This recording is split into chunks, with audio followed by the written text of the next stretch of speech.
Donc, concernant justement le menu du jour, nous avons dans un premier temps une présentation justement des concepts on va déjà se présenter très brièvement nos plateformes. Ensuite, on parlera d'open data, on définira qu'est-ce que l'open data, on parlera aussi des apports voilà, pour le cabinet, donc quelle est la relation entre l'open data de manière générale et la profession d'expertise comptable, et comment justement tout cela s'organise, avec une brève conclusion qui va reprendre justement les principaux sujets qui ont été évoqués pendant cette présentation. Alors, il y a quelques soucis dans le chat. J'étais en train de regarder. Je pense qu'il y en a qui ont eu du mal à avoir le son. Et en effet, qui s'interrogeaient sur le fait que c'était 11 h. En effet, normalement, c'était 11 h. Nous, on était bien en piste avec Karim à 11 h, mais on avait un souci de connexion sur le webinaire.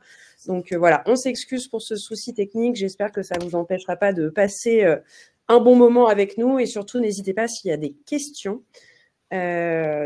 Donc, on va se présenter, comme l'a dit Karim. Karim, vas-y, je te laisse la main pour commencer. Merci beaucoup. Alors, je suis Karim Eloussini Hilal. Je suis consultant avant-vente au sein d'ECMA. ECMA qui n'a quelque part plus besoin de se présenter. On est connu sous la plateforme jeudéclare.com, mais aussi sous d'autres plateformes, à savoir Je Signe Expert pour la signature électronique. Nous avons aussi la plateforme jefacture.com qui traite exclusivement de l'obligation justement qui va rentrer en vigueur, de la facture électronique. Nous avons aussi Conforme Expert, donc c'est une plateforme qui a pour objectif d'accompagner le cabinet sur les examens de conformité fiscaux. Et enfin, jeudatavis.com, qui est en relation avec le sujet d'aujourd'hui, qui est une plateforme qui va exploiter l'open data pour permettre au cabinet de proposer de nouvelles missions à forte valeur ajoutée, justement, aux clients. Super. Je vais me présenter aussi. Donc, moi, je suis Célia, je suis référente lab pour Quanta.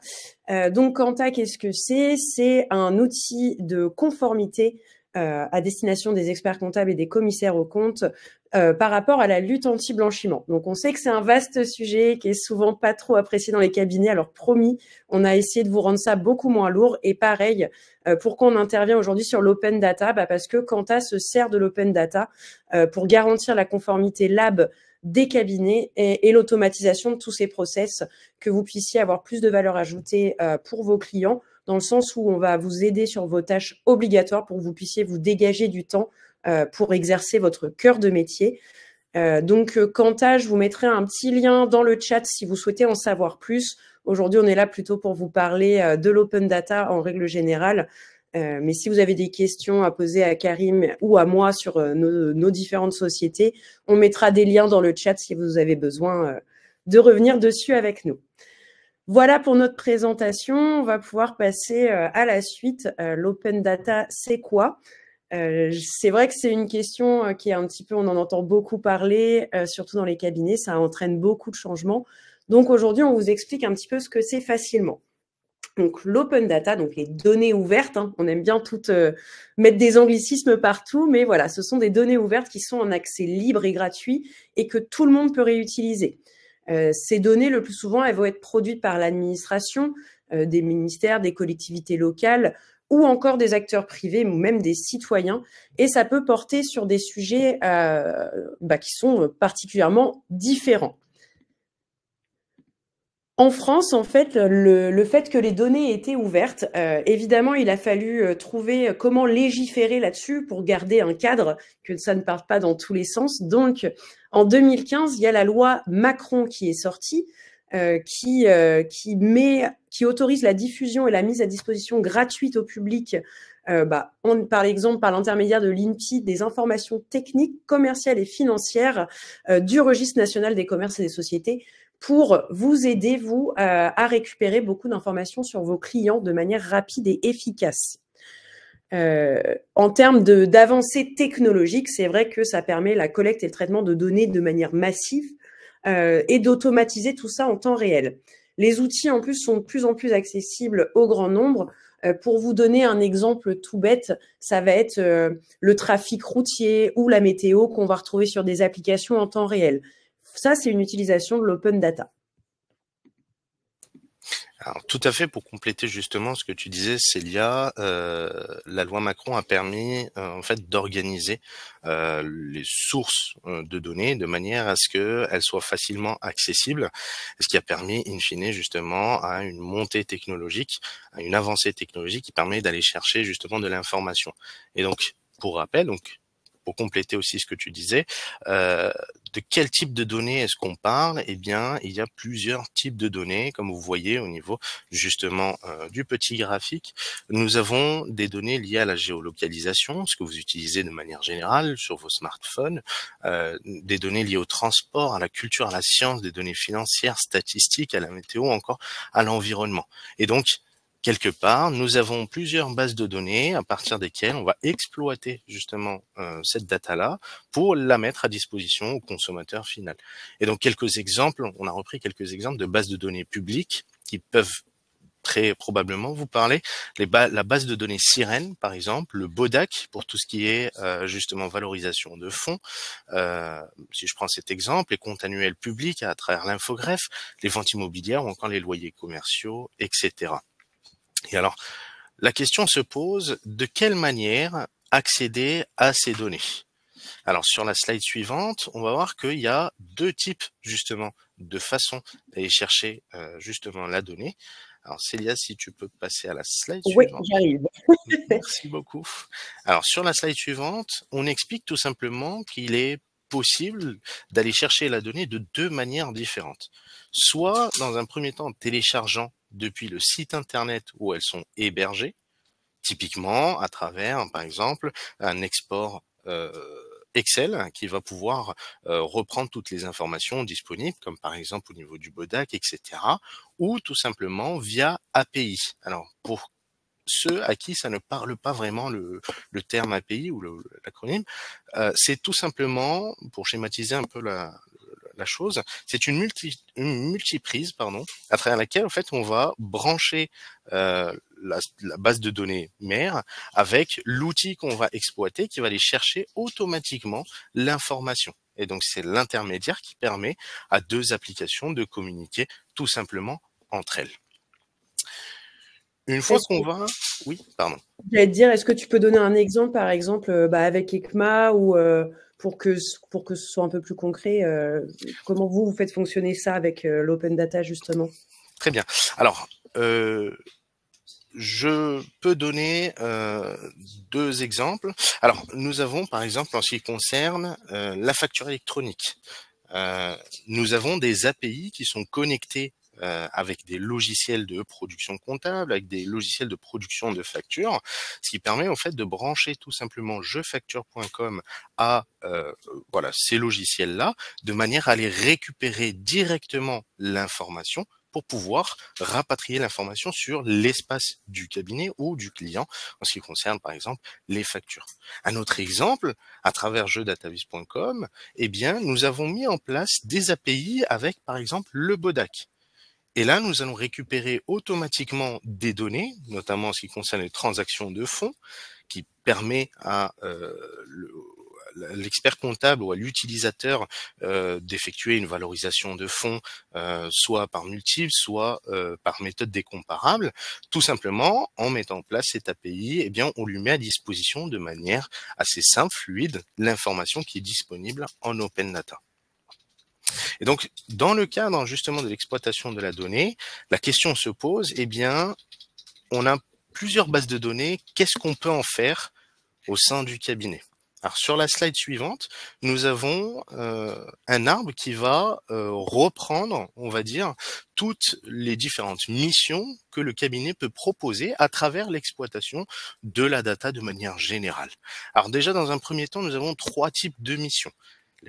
La première mission, ce sont des missions de type financière, ce que vous avez potentiellement l'habitude de proposer à vos clients, à savoir la réalisation d'un budget prévisionnel, la comparaison sectorielle ou encore la remise de compte enrichie à travers potentiellement des tableaux de bord.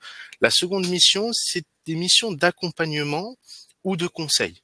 Alors là, vous pouvez proposer justement des missions du type DAF externalisé, une modernisation du système d'information du client, la production d'études de marché à travers l'exploitation de différentes bases publiques, des missions RSE, un accompagnement de demande de financement à travers justement une étude de marché qui permet de comprendre l'environnement dans lequel va évoluer le client et donc d'accompagner votre client sur une demande de financement ou tout simplement accompagnement d'un créateur au travers d'un business plan en se basant sur l'open data.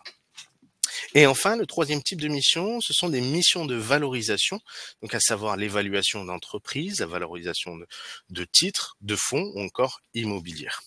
Alors ici, dans cette slide, je vous ai repris, on va dire, un sondage que nous avons effectué, donc qui a été effectué par le Conseil national auprès de plus de 400 justement experts comptables en ce qui concerne la data de manière générale. Alors plusieurs questions ont été posées, à savoir est-ce que la data pourrait permettre d'augmenter la productivité du cabinet ou encore est-ce que la majorité des collaborateurs sont capables de prendre en charge de nouvelles missions, à savoir par exemple l'accompagnement, le full service, le conseil, etc.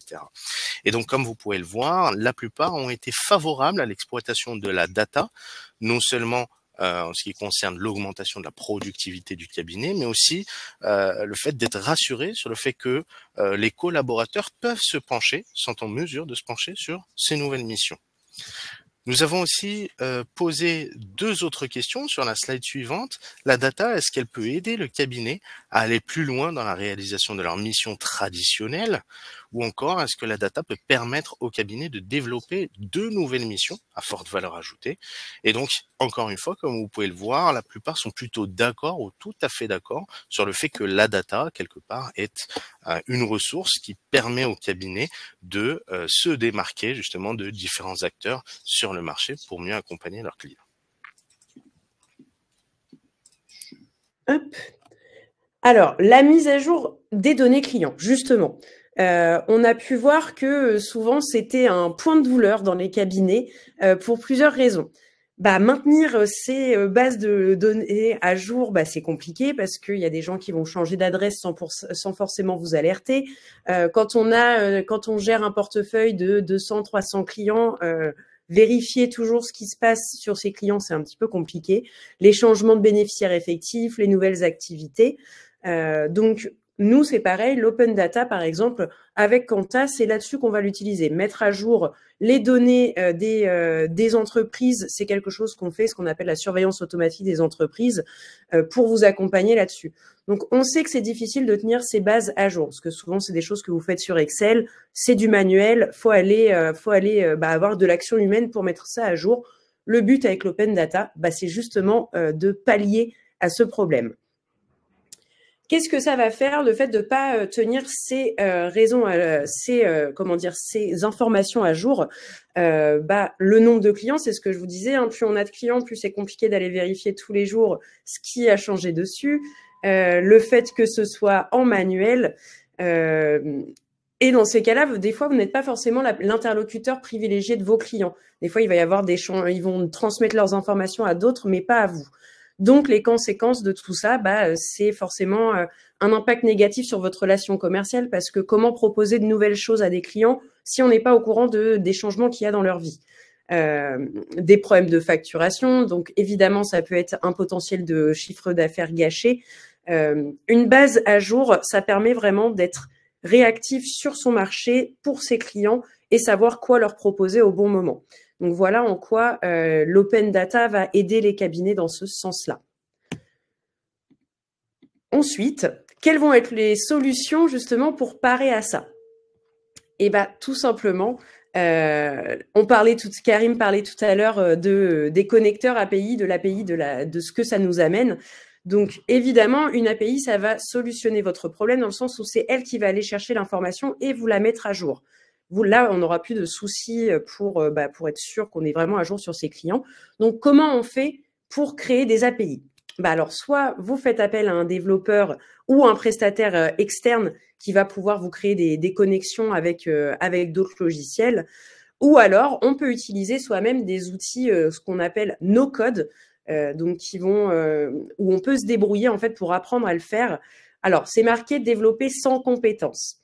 Moi, je connais Make, je connais Notion. Ça demande quand même un petit peu de travail personnel. Hein. Si on a de l'appétence pour tout ce qui va être aller checker un petit peu ce qu'on peut faire avec des applications, on va pouvoir le faire. Ça demande quand même un petit peu de concentration, mais c'est des applications qui permettent à n'importe qui de créer des automatisations.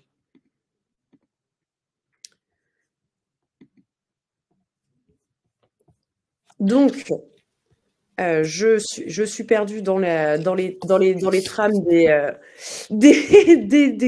slides. Donc en fait, voilà pourquoi c'est une opportunité pour les cabinets. Comme on vous a dit en fait avec Karim, c'est que l'open data va vous permettre d'avoir vos bases à jour, des informations sur le pilotage de vos clients, ce qui va vous permettre en fait d'être toujours le partenaire privilégié parce que vous êtes au courant. Comme on disait avant, le savoir, c'est le pouvoir. Et l'open data, ça vous donne vraiment cette opportunité d'exploiter ça dans vos cabinets. Est-ce que tu veux rajouter quelque chose, Karim? Alors, je pense que tu as tout dit. Je pourrais tout simplement compléter en disant que aujourd'hui, ça c'est un fait, les cabinets d'expertise comptable sont assis sur une mine d'or qui est aujourd'hui peu ou pas du tout exploitée, à savoir la production de données. Donc l'objectif, c'est de compléter justement cette production-là en interne au niveau du cabinet avec ce qui est déjà disponible en open data pour pouvoir proposer de quelque chose de beaucoup plus riche justement aux clients, de beaucoup plus précis et voilà, de manière l'objectif est aussi de maintenir à jour pour pouvoir proposer quelque chose aussi sur le temps. Voilà, donc c'est une occasion justement à saisir et donc je me joins justement à Célia pour vous accompagner justement pour saisir voilà cette opportunité. Voilà, nous arrivons au bout du webinaire. Je ne sais pas si vous avez des questions. Alors, vous avez remarqué qu'on vous a envoyé des messages sur le chat. Vous pouvez justement nous poser vos questions. On se fera un plaisir justement d'y répondre. On a une question de François. Alors, François qui nous dit « J'ai besoin de récupérer les écritures bancaires des comptes bancaires de clients. Je ne souhaite pas changer d'applicatif métier. En effet, il existe quelques solutions nécessitant des compétences. Alors, pour intégrer des API, concrètement, vous pouvez me proposer. » Alors, pour aller récupérer des écritures bancaires, c'est une bonne question.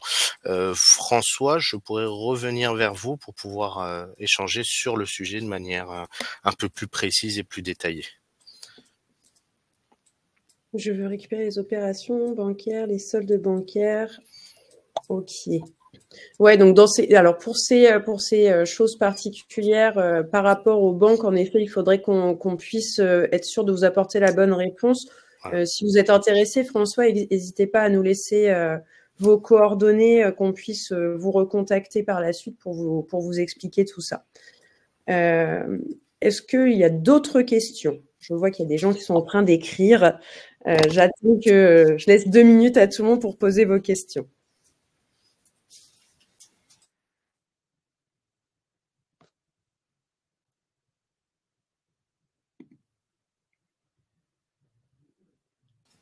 Est-il possible de revoir la slide? Tout à fait. Je retourne dessus. Tac. Alors, Véronique qui demande, est-ce que nous avons des outils clés en main ou c'est à la demande? Alors, nous avons, je parle sous ton contrôle aussi, Célia. En ce qui concerne ECMA et Quanta, nous avons des outils qui sont clés en main que vous pouvez justement exploiter pour répondre à des besoins voilà, spécifiques. Tout dépend justement de votre besoin. Alors, ce qui est prévu, c'est que à la suite de ce webinaire, nous allons vous adresser un mail vous remerciant justement de la participation, nous excusant par la même occasion du retard. Vous aurez du coup l'occasion d'avoir nos coordonnées, vous pourrez revenir vers nous, qu'on puisse se pencher avec vous sur les différents besoins et essayer d'y répondre avec grand plaisir. Steven demande, avez-vous d'autres idées sur l'exploitation de cette data? Par rapport à l'arbre, peut-être, si on a d'autres idées de mission, c'est ça, Steven?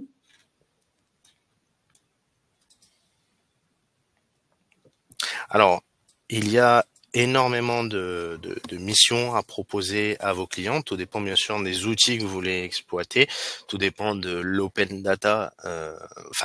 des bases de données aussi que vous voulez exploiter. Donc effectivement, il en existe vraiment beaucoup.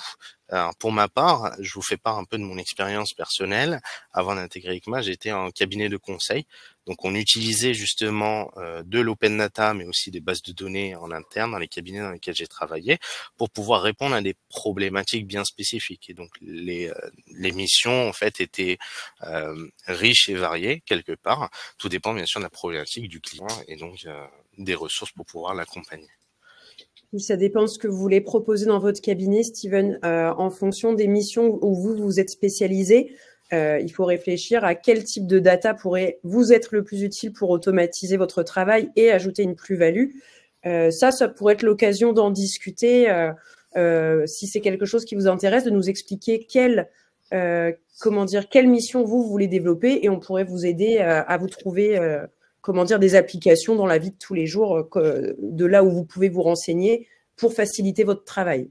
Tout à fait. Alors, il y a aussi ça, il y a aussi les capacités du cabinet à produire des missions spécifiques, à savoir quelle est l'organisation du cabinet, de combien de ressources dispose-t-il, donc est-ce qu'il y a des collaborateurs, combien y en a-t-il, etc., combien il y a de collaborateurs qui peuvent se pencher sur tel et tel type de mission, mais aussi en ce qui concerne le portefeuille client. Donc, par rapport à vos clients, qu'est-ce que vous pouvez proposer, dans quel secteur d'activité sont-ils, quelle taille d'entreprise en ce qui concerne le portefeuille client. Donc, il y a toutes ces informations à récolter en amont avant de pouvoir se pencher sur les différents types de missions et aussi quels sont les outils derrière et les bases de données que je peux exploiter. Alors, dans votre mail de retour, pour différentes missions. Oui, tout à fait. On pourra mettre un petit descriptif de différents outils et sur quel type de mission ils accompagnent. À la limite, je sais pas, Karim, est-ce que tu es d'accord si je mets nos 2 mails dans le chat? Comme ça, si les gens ont besoin de nous contacter. Donc, je vais mettre le mail de Karim et le mien si vous avez besoin de quoi que ce soit. Tac. Voilà. Voilà, je vous ai mis nos 2 adresses mail. Vous pouvez nous contacter soit tous les deux, soit en fonction des questions que vous avez besoin de poser. Il n'y a pas de souci. Moi, je vous avais dit, j'allais aussi vous mettre le lien vers notre site Quanta. Ça peut aussi permettre de vous montrer comment nous, on utilise l'open data pour vous faciliter la vie. ECMA n'a plus à se présenter devant tout le monde. On connaît bien son site. Mais si jamais, Karim, tu veux aussi mettre le lien vers ECMA, tout à fait. Parfait. Est-ce qu'il y a, vous avez encore des questions? Il nous reste quelques minutes devant nous, si jamais. Je vois c'est en train d'écrire. Avec grand plaisir. Merci beaucoup. Alors, nous avons envoyé nos adresses mail. N'hésitez pas à nous écrire si vous avez des questions. Vous aurez accès justement au replay qui est le webinaire est enregistré pour pouvoir revoir ça plutôt à tête reposée. Et puis voilà, n'hésitez pas à revenir vers nous si vous avez des questions, si vous voulez creuser certains sujets, on se fera un plaisir justement d'y répondre. Merci beaucoup Célia pour ta participation. Encore désolé pour le retard et une très bonne journée. Merci Karim et au plaisir de représenter quelque chose ensemble. Au plaisir. Au revoir.